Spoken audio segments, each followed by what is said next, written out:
Well, there we go. Thank you everyone for joining us on Wednesday, and a big thank you to James and Kate, who are going to be talking about how to spend big brand budgets in B2B. We've talked about it quite a bit in B2C, but not something we've really covered in B2B. And when I asked a question on behalf of one of my Pavilion colleagues, there was a lot of interest in this subject. So really appreciate you both taking the time.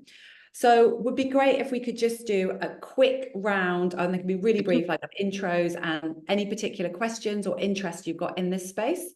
And then we're going to hand over to James, who's going to talk about his experiences with Pipedrive. And then Kate's going to talk more about when you should spend in B2B on brand, measurements, and some of the tips and tricks she's learned on the way. So let's just do a quick round. Darcy? Hi, I'm Darcy. I am most people, fractional CMO. So I'm currently working with a bootstrapped mental health practice, let's say, that's going to be launching to high net worths, and then ultimately creating an app that enables really high quality mental health for anyone and everyone at hopefully no cost, little to no cost. Yay, AI. And then also with a B2B, well, it's a SaaS company. It's an e-commerce platform like Shopify. So it's a B2C to B2C to C type deal. So that we're just hoping to roll out a payment gateway, and the actually MVP from the prototype, now that we've got product market fit, in the next hopefully quarter or so. That's me. Any particular questions around this, or? No, I'm just here to listen and absorb as much as possible. Will? Hi guys, I'm fractional as well. I've actually got a B2B brand campaign hopefully launching in October. This is to help a business build a final bit of profile before it wants to get acquired next year. So very interested to see what you guys talk about, and I'm sure questions will pop up as we go. Okay, I'm actually, because we've got quite a lot of people who've just joined, I'm not going to go around the whole lot of intros. So if everyone could just do a quick intro in the chat, and also any particular questions or brand campaigns you've got coming up or experience you're happy to share, if you could just bung that in chat as well. I will keep an eye on that. And what I'm going to do is I'm going to pass over to James, who's going to talk through Pipedrive, and then we can start getting into some of these questions as well. Hope that sounds okay. So, nice. James. Thanks. And I do have just 5 quick slides that I pulled together to help the conversation flow, but we'll try and keep it quite light and not get into the deep detail. Can everyone see that? Is that all right? So just introducing myself, because I haven't met most of you. I'm a pretty broad background marketer, worked across most of the areas of marketing over 20-something years, mainly in bigger corporate brands, actually. And, you know, that I do hopefully think I've got an understanding of what great looks like. I work for brands like Orange, Sky, T-Mobile, people like that. Moved into Pipedrive mid-2022, brought in to do a few things, but including build brands, so good thing we're talking about that. Also run all the comms, the social, the PR, but so generally drive demand, but then also work on the product marketing, pricing, packaging, so a few other hats. Pipedrive, I think many of you have a bit of an understanding of Pipedrive, but why don't I take it a bit from the top? Founded in 2012 in a garage in Estonia by some sales trainers who basically believed there could be a better version of Salesforce. You know, obviously Salesforce is impressive and, you know, an incredible tool these days, but, you know, certainly not always the most accessible, easy tool, particularly for smaller companies, smaller teams where you need to have a degree in using some of the functionality there. So that launched. Big innovation at the time was the Kanban view. So all about usability, got product market fit very quickly in the SMB space, actually very much in the micros, and used the PLG motion to grow the business and mainly use organic and word of mouth. The ICP moved along as it went. So companies grew up in Pipedrive, so the product grew up.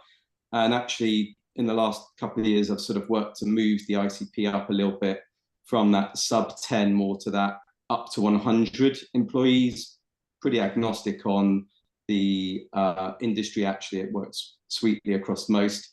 And yeah, also, you know, pretty global in scope. By the way, in Estonia, it's population just over 1 million. So you have to localize very quickly and get out there. Otherwise, your ceiling is pretty restricted. Sold to Vista, so PE, in 2020. Got some numbers on the page there. You can see over 200 million in AR, so getting on a bit now, definitely a proper scale up. Important to highlight, the TAM is huge, as many of you know, for the sort of ICP I just talked about, and it's very high velocity, low touch, low friction, self-serve sort of model with then a sales engaged motion that goes in. So understanding what we call it, you know, obviously you guys would call it as well, an HVC profile, and then we would assign and then engage those customers, got a CapDB model and all other nice things like that. So that's Pipedrive. So why turn on brand?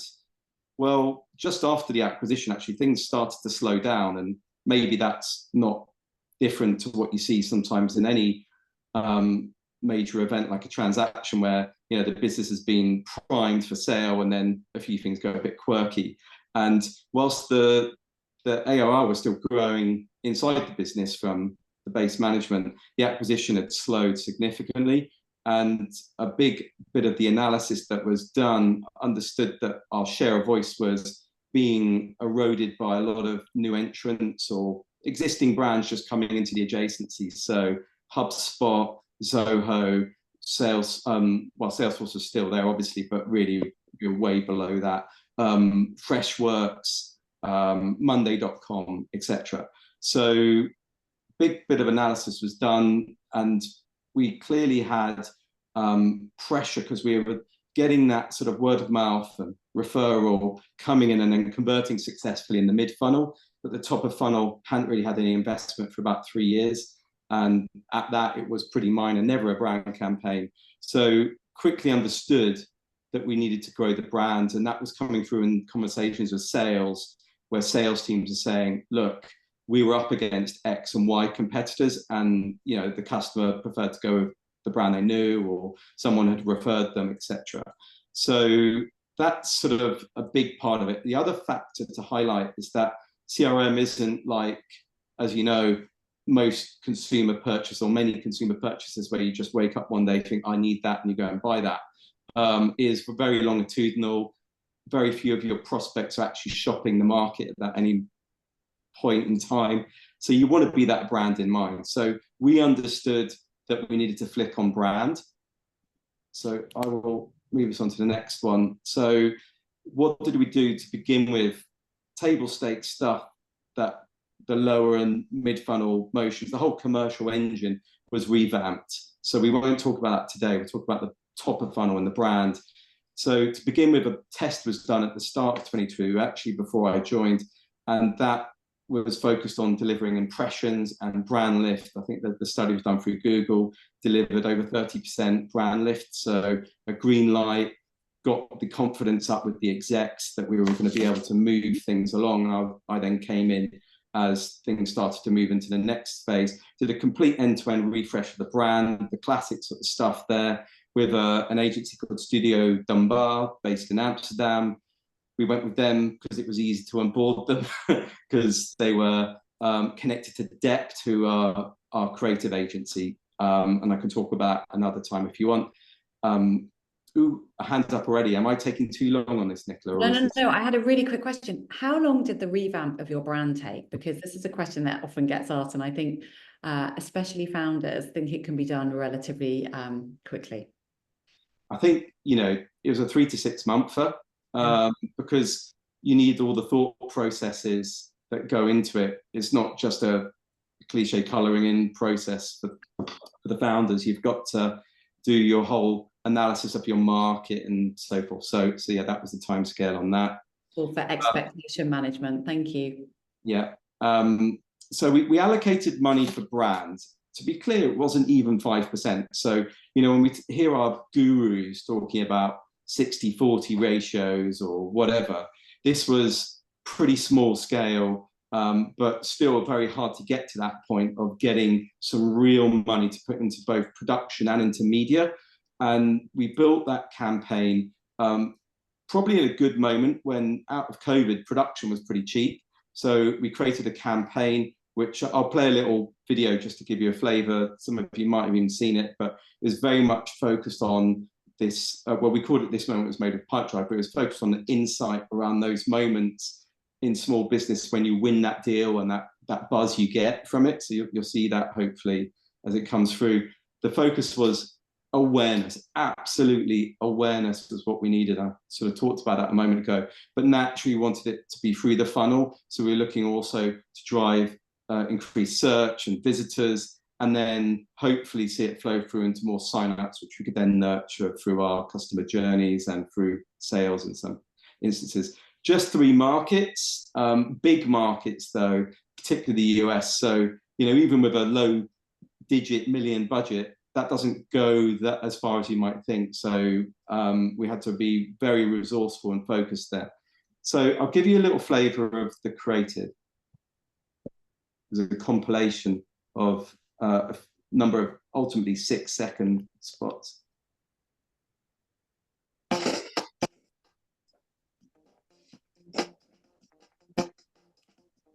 Whoa.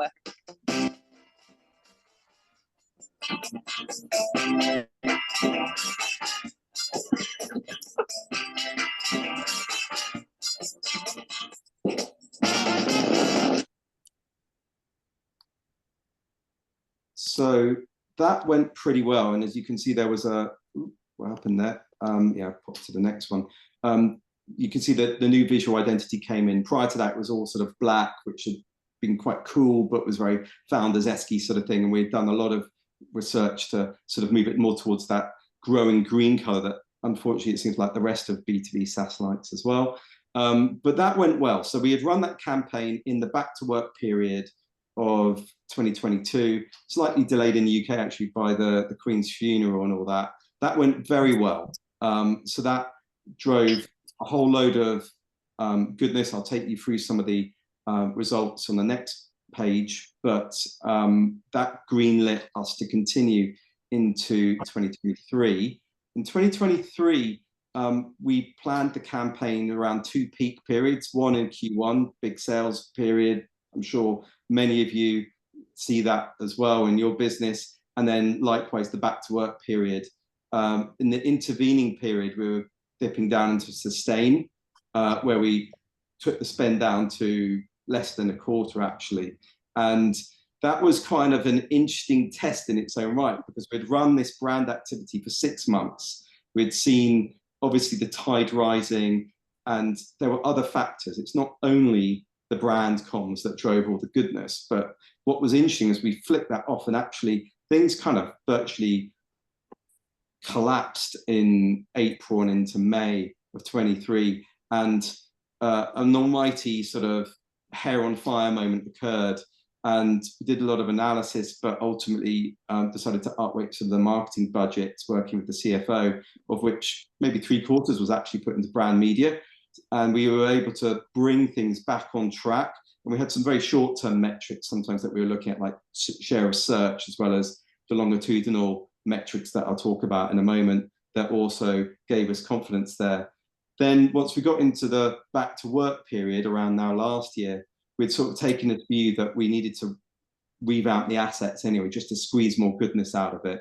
But then also we wanted to get more salience. So we decided to turn on out of home and podcasts, which is kind of scary because it's real world stuff, not as easy to measure in the case of out of home. It does get quite spooky, that actually. Podcasts is somewhat in between, but it's a really big, diverse universe out there. So on out of home, we went hyper targeted in the 3 geos, and then went into cities and metros, analyzed not just the prospects with tools that the agency had, but then also went really deep into analyzing our customer base and a sort of a lookalike profile that we wanted to apply. And then we went into really deep selection of locations in those out of home metros. And, you know, obviously, like with tube advertising, selecting stations that were the best fit and so forth. On the podcast, we went in, and to be honest, there were so many ideas and it was so hard to get to the crux of what we wanted to do. But that did include ultimately selecting just a few partners that we had high confidence with, that we were able to get the right data from them on our ICP, and that we're able to do partnerships, in some cases, including them routing leads to us. And I can talk more about that. So the final word on this before I start to go into some results is that we then were able to carry that through over a whole AOP year of goodness and hitting the 20% ARR growth that we had in target, to do even more this year, where we then doubled the brand budget again. So started to get into a 20% ratio, which is pretty interesting. And I'm going to show you a little bit of that latest creative just because it was particularly nice. And we also spent a fair amount on its production as well. Let's see if this works.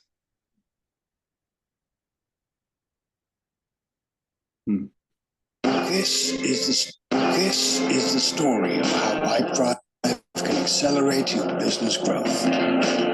By automating admin when everyday tasks start slowing you down. It's getting a bit juddery, sorry. Don't know what that is.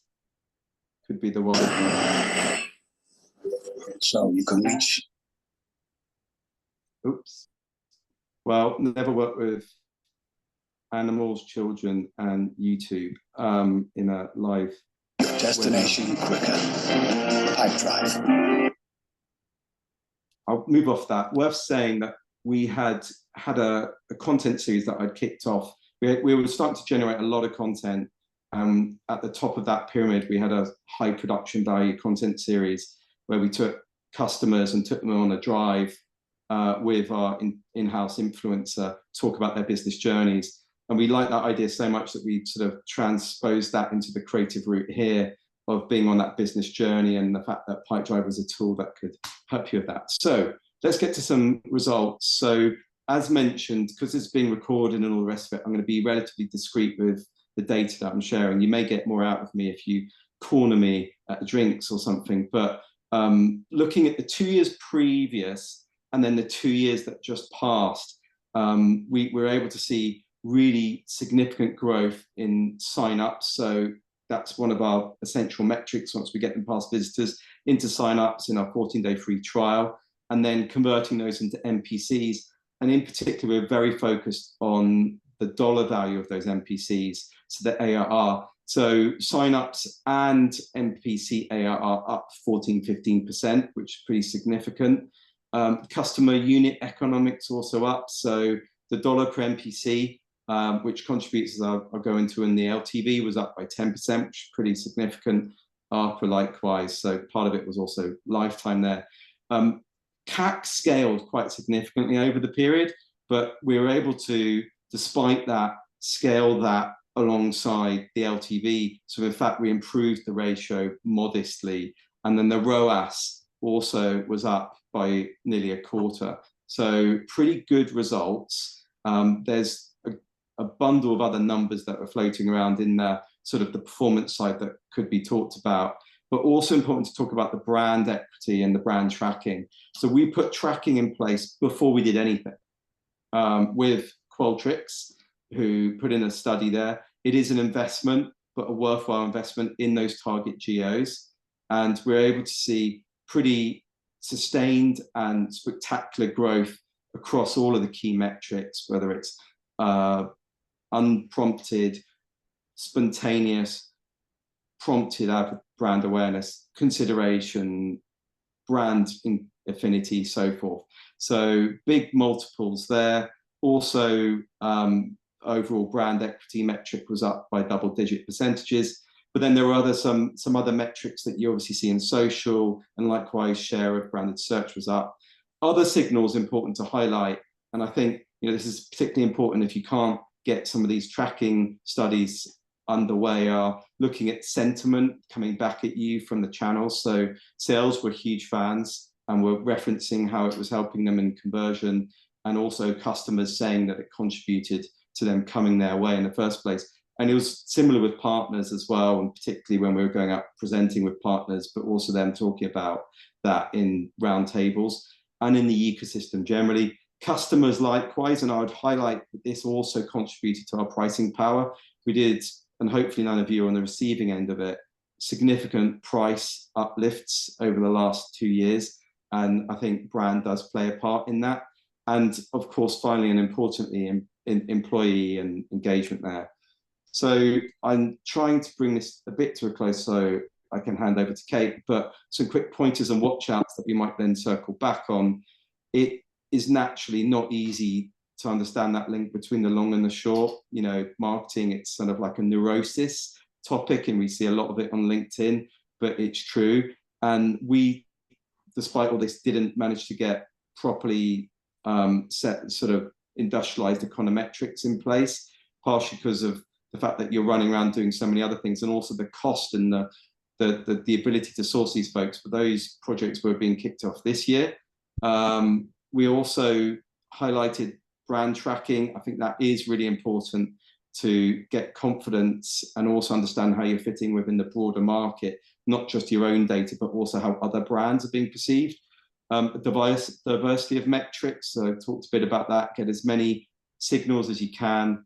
Experiments and tests are vital, and bringing your execs and other stakeholders along the way on that. Indeed, also looking at your geos. And so, for example, we just saw radical variance between Germany and France, where in the latter, we didn't do any of this. So sometimes it's about that sort of exercise. Causal versus otherwise correlation, we can get that debate.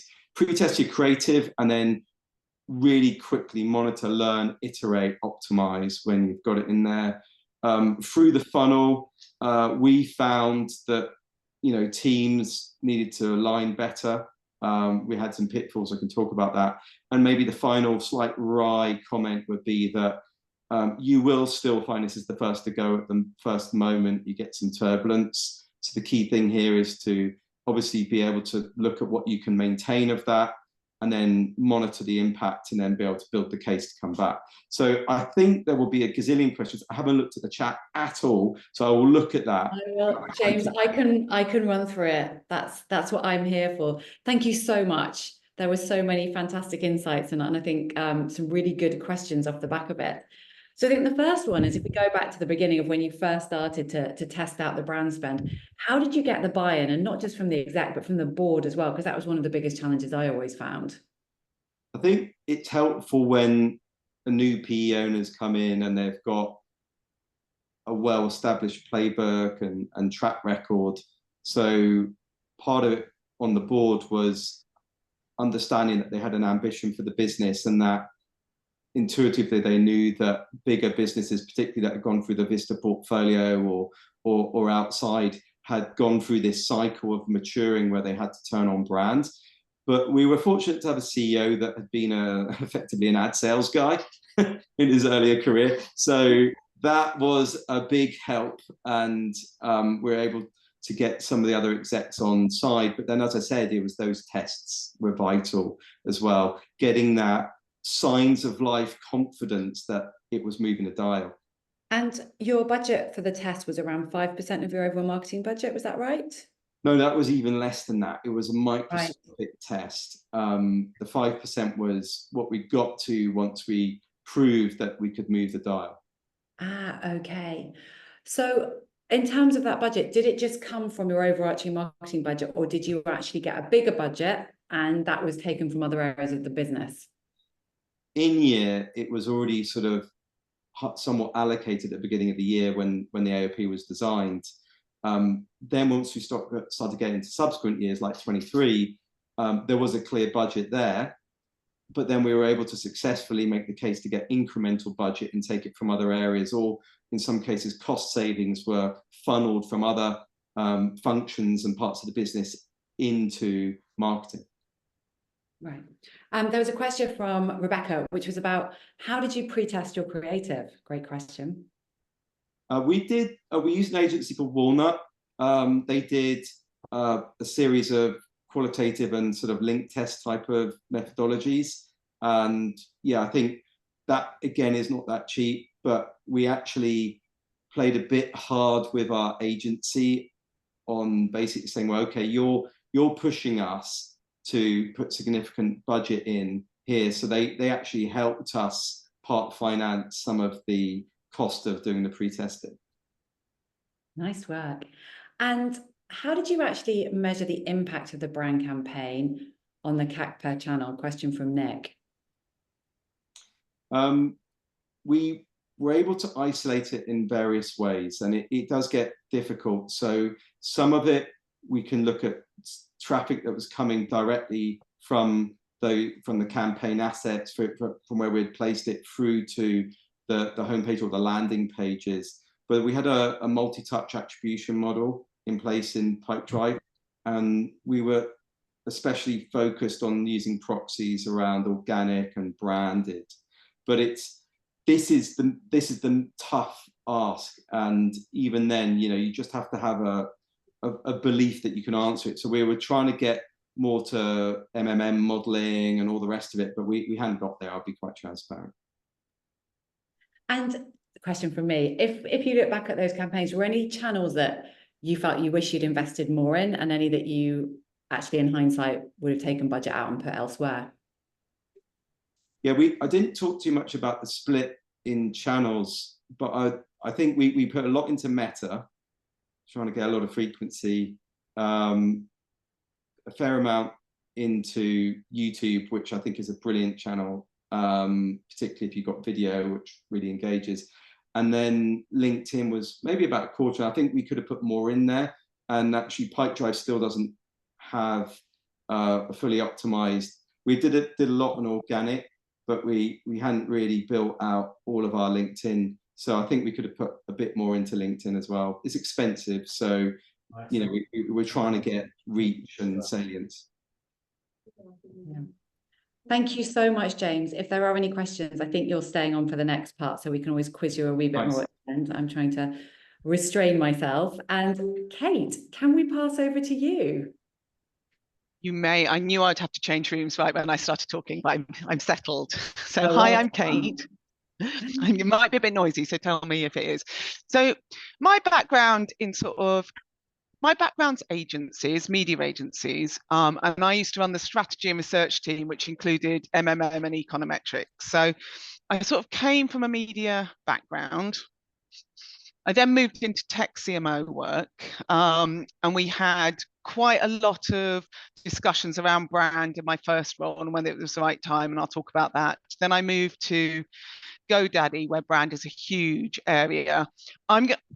Is GoDaddy a B2B brand? Not like it's not your classic B2B brand. It acts more like a B2C, but I'm happy to talk about the learnings we got from measuring brand and how it impacted CACs, because it's like B2C marketing with a B2B backend. It's all CACs and CLVs.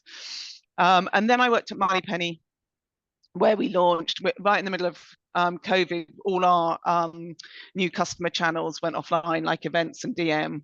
So we actually invested in radio in the UK and the US as our primary channels. So I had a lot of learnings around that.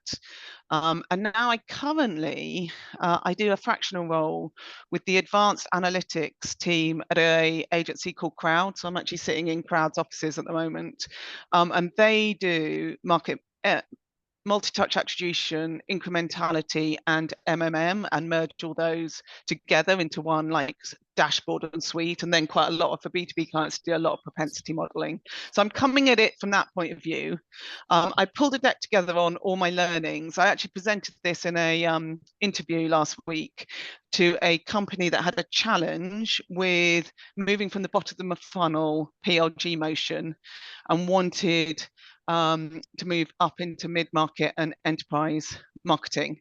So it was really a sort of accumulation of all my learnings. That is hard. I know, I suspect they've not got wastage in their performance channels. So it was trying to convince them before I ever took the job that I thought the job was going to be hard, and they might have to be prepared to spend more money. So that was the point of it. But hang on, let me. It's going to be a bit messy on sharing, I think, but let me see if I can, because I've got so many browsers. Hang on. Right, I'm in the wrong browser. That always happens. Here we go. Is this right? Cool. You see that?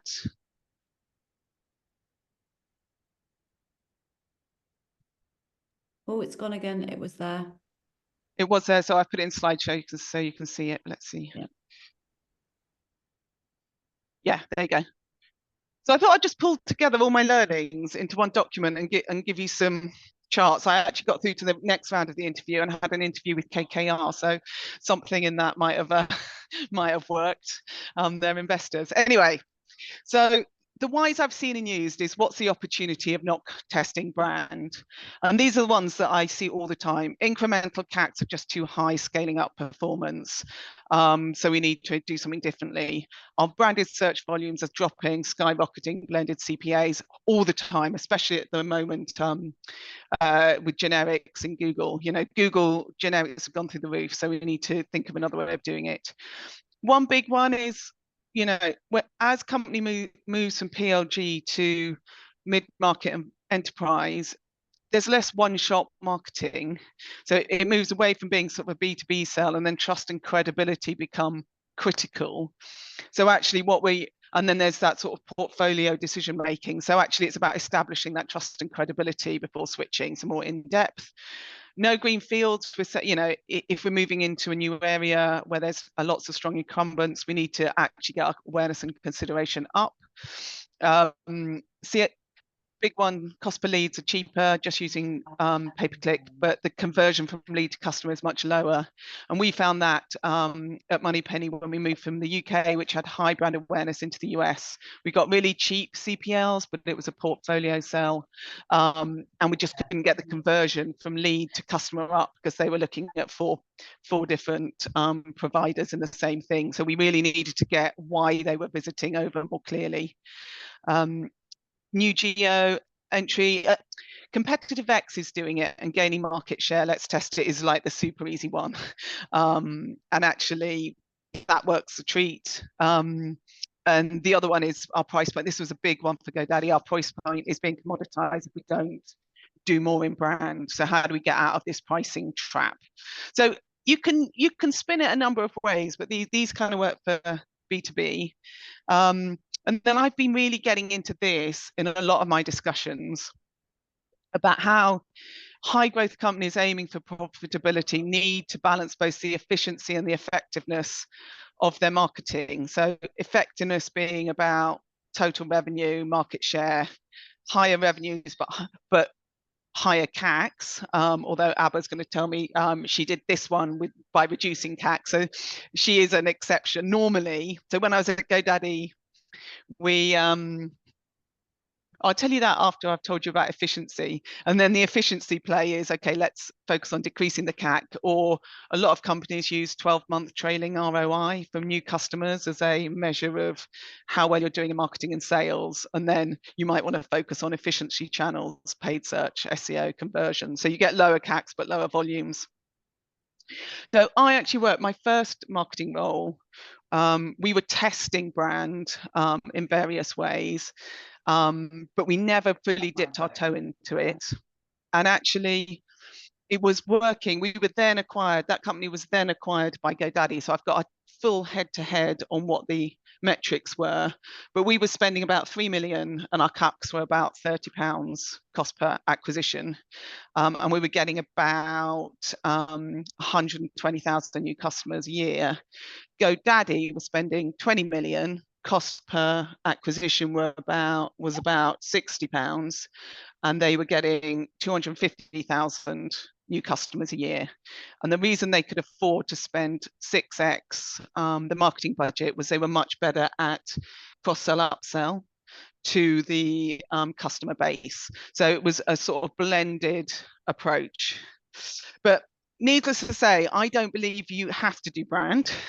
I think you should audit and like uncover the easiest opportunities, because then the discussion with the CFO and the board is much easier about moving towards brand.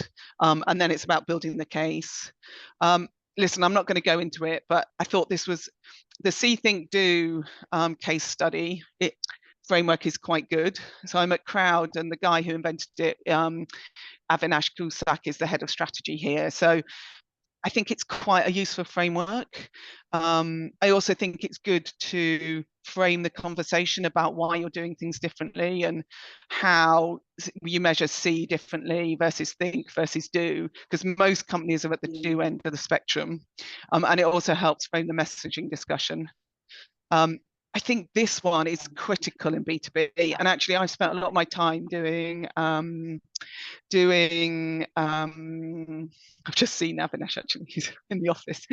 I spent a lot of my time doing B2B, B2C measurement on brand, which actually sort of looks at brand and then the impact. I think for B2B, you have to be much cleverer about the data connections between each stage. So if you set it up like this, it really works.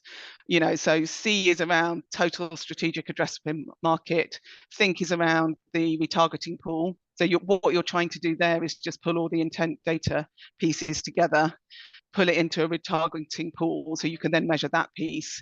Then it goes into the usual sales funnel by, you know, leads and opportunities and customers. But I think that piece is critical to show how that maps across the journey, and also is quite measurable.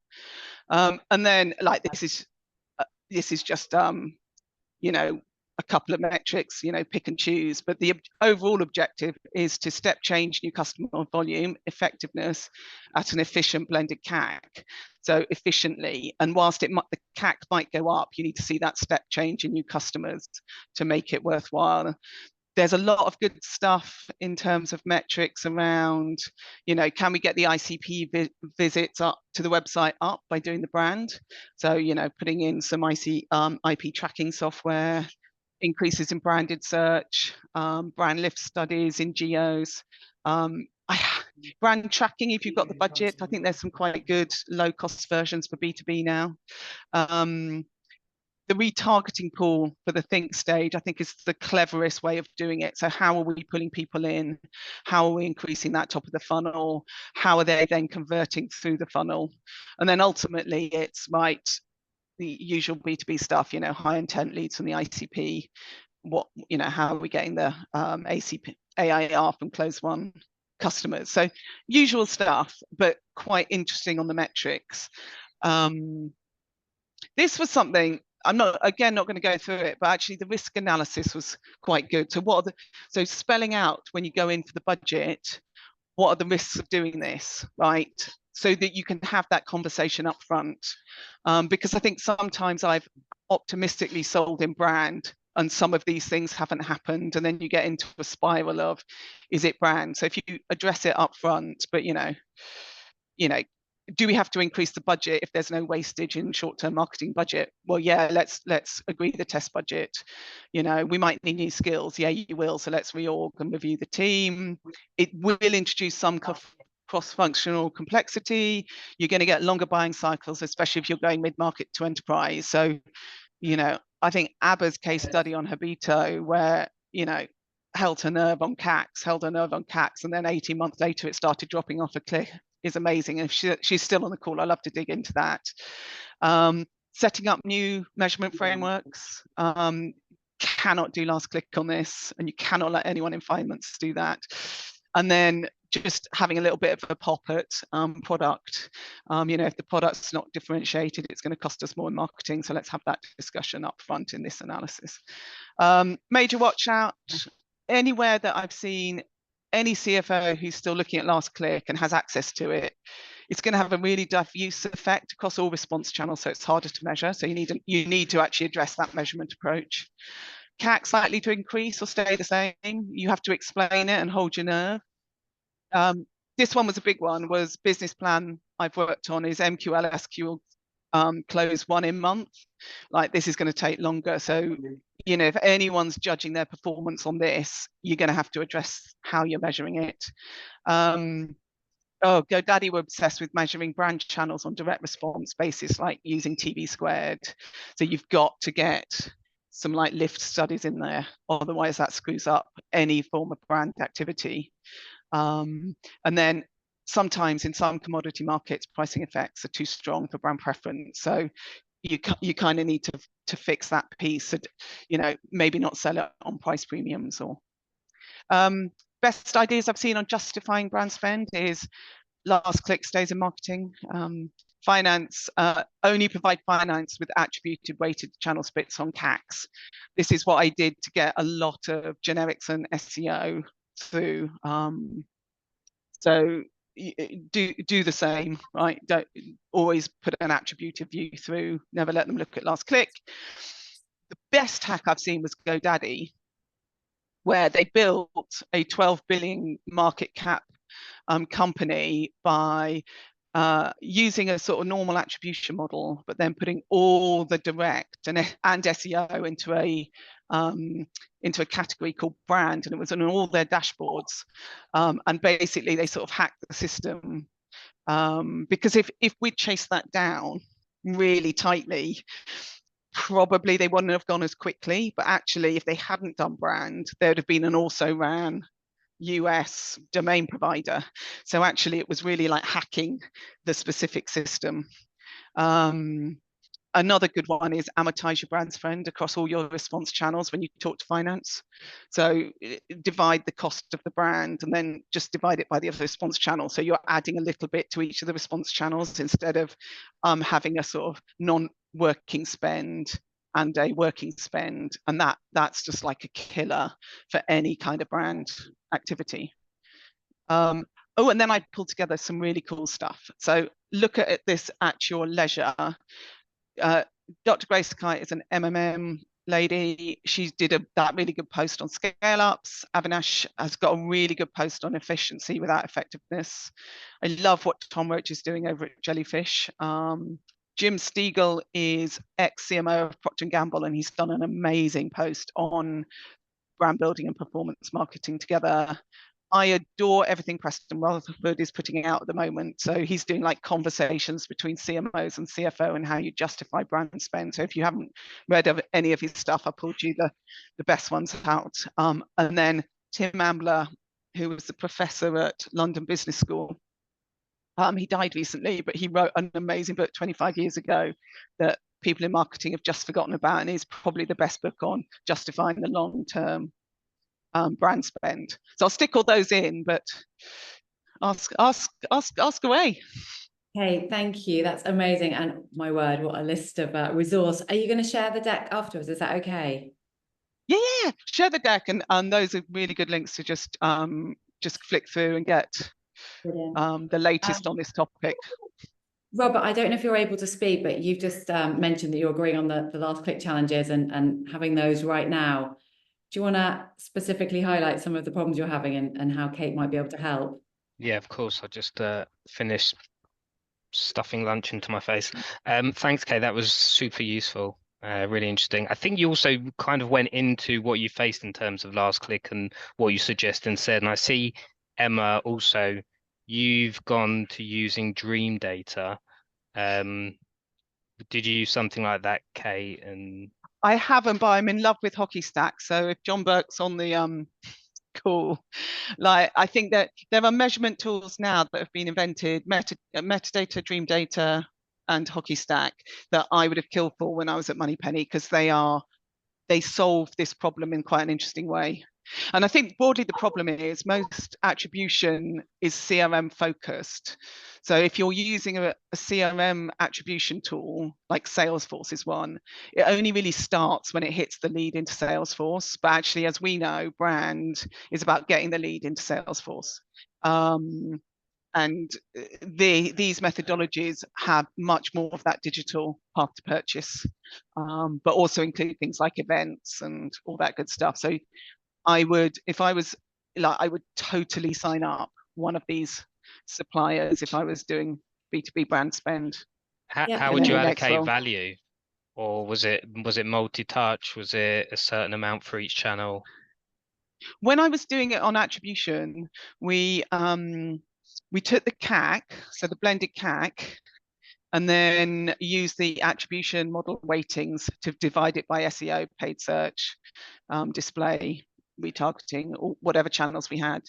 And if you look at that versus last click, you see massive differences in social media, anywhere where it's not an immediate last click. So most of the spends get reallocated out of brand clicks into other channels. So you get a much stronger justification of social media spend. Generic search, if that's what you want. Emma, I don't know if you can chat, but it'd be great to hear what you're seeing from implementing Dream Data. Can she speak is the question. Don't worry, if not, we can always... Yeah, let me just come off mute and get on camera. Yeah, so we've just recently implemented Dream Data, and there's a couple of things we're sort of overcoming in terms of exactly what Kate said just now about the it only tracking from when a contact gets into the CRM. So there's a little bit of sort of workaround on that, but what it does is sort of visualize at a contact and a company level what that journey looks like, and all the different touch points are literally like little circles that show on a line, and it'll show exactly what touch points that contact or company has had, and also if other contacts within a company have had touch points. So you can see, you know, is it LinkedIn, is it Google Ads, is it even is it events, like offline stuff? And it gives a much broader picture of I suppose it is attribution. I don't like to say it's like multi-touch attribution, because I don't want to go down the route of like trying to weigh these things, because I've been there before and it just gets so messy. But at least you can see what, you know, all the things that have contributed, and that is helping. I'm finding it at the moment, it's helping a lot in terms of putting the argument forward about, you know, we can't just do one channel or 3 channels. We need to do multi-channel, because look at how all these things are contributing. It's not just 1 or 2 things. Because that's always been one of the big sort of arguments in terms of okay.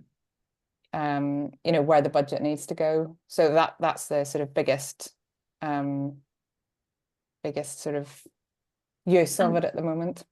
Emma, well, we've got you. Sorry to fire questions at you, but you mentioned that you're looking at doing some brand spend next year. Any insight into what you're looking at or how you're approaching it? Well, we did quite a bit of brand spend initially in our sort of startup phase. We're now sort of shifting into a little bit of paid, so ad spend to balance that. And then I think that next year we're going to have to increase the brand spend again, just because of the new markets that we're looking to go into. So it's all US based, but it's different industry segments and sub-segments that we're looking at. And just because of the type of businesses that we go after, yes, you know, paid channels can work, but it's also massive word of mouth, which is driven by brand. We've also got a very, very strong brand, like visually and within the certain, you know, the industries that we work in. So I think, yeah, rebranding in line with the company growth, but also in line with the industry segments that we're going to be launching into. It's probably something I'll be thinking about more next quarter as I do next year's budget. But yeah, it's definitely on the radar. Thank you. Abba, I don't know if you're okay to talk, but I know that you've done quite a lot at Habito before in the B2C space, and you're looking at doing more with your new gig, and congratulations on that. Don't know if there's anything you want to share on that. I'm happy to share my chart if that's helpful, which Kate Cox, acting as my executive assistant last week, managed to send back to me because they're great charts, Abba. They're the best. My MacBook, which isn't my finest hour. Let me see if I can pull it. Here we go. And then I need to share my screen.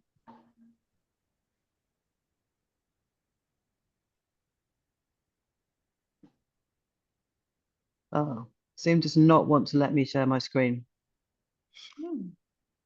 For some reason, I've got a lot of. Open my system settings. Got it, and you could share it. Okay, have you still got it? Because I've got a change my preferences. Let me check. Hang on. I can talk. You can present.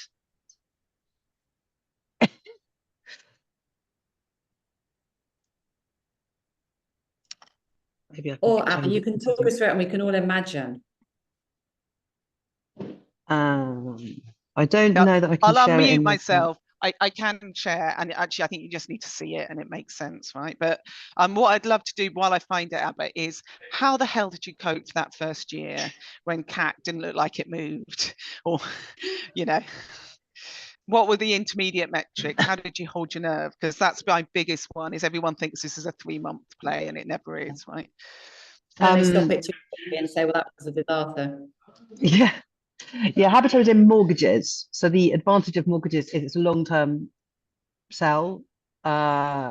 It tends to like mature over 9 to 12 months. So that is quite helpful if you've got a business who's not looking at everything through short-term conversion windows. That was helpful. But what happened was that although the CAC didn't essentially come down that quickly, the volumes went through the roof. And so I was able to hold my nerve by looking like a hero, because literally we could not control the volume of stuff coming into the business. And it was only then, once we could control volume, that we then managed to bring the CAC down, which we also then did even more effectively by using market mix modeling. So we took the bet to start with, and then market mix modeling helped us make that bet even more courageously. So we were probably 70-30 performance versus brand, and we moved over 2 years to 70-30 the other way. So 70% brand, 30% performance. So yeah, we had to hold our nerve for a bit, but volumes were coming in, and then the CAC just absolutely dropped in line with awareness starting to grow. And that, can you see that chart? Because I've got it on. Can everyone see it or not? Yes, we can. Right. And that 278 number ended up going all the way down to below 70 as we continued just to invest on brand. So kind of for every percentage of brand awareness we put on, we kind of dropped £100, almost £100 in terms of CAC. So it was pretty insane. And if you slide up a bit, Kate, to the kind of curve chart before, and this was for us the benefit of market mix modeling, that we went and we were brave and we did it, and then we measured it, and it told us that we weren't being brave enough, that we were still dramatically over investing on PPC, and so we really cut our budgets drastically. So we were spending up to about 200k a month on PPC, and we could get the same result for 30k. So that's what we did, and then brand became a challenge of how much and how often, and that was a case of just being really precise, I guess, exactly as James described it. Brand meant certain postcodes. It meant specific television programs rather than a sort of more generic approach, and that helped us bring the cost down of everything all the time. So every burst of activity got more and more effective, if that makes sense. That's so helpful. Thank you. And Kate, you might have to reshare Abba's slides if that's okay with Abba in the community or on the Notion board. We've got just a couple of minutes left, so we'll share the recording. We'll put that on Notion. We'll put the decks if everyone's okay to share, or you can see them in the recording. Any more questions, Vanessa? I know this is something that you're really looking at right now. So do you have any extra questions for the gang here? No, I don't think so. I'm a big believer in brand over pay-per-click. Pay-per-click's an easy thing to do whilst I've got a very small team. I just think if I want to triple my budget, I'm going to need a team to do it. I've got a very bizarre team in that I've got about 15 people here in the UK, but half of them are creatives. So I've got multimedia guys and graphic designers, but I've not got any marketers. I've got somebody doing pay-per-click and someone looking after the website. So I've got a bit of a digital team, but when it comes to like strategy and ideation and campaigns, I haven't got anyone, so I'm kind of buying that in. So I've just taken on a PR company who I've got a campaign with for a year, and they're also looking after. So I've got my 3 key the CEOs basically to post pretty much every day on LinkedIn with what they call a catalyst program.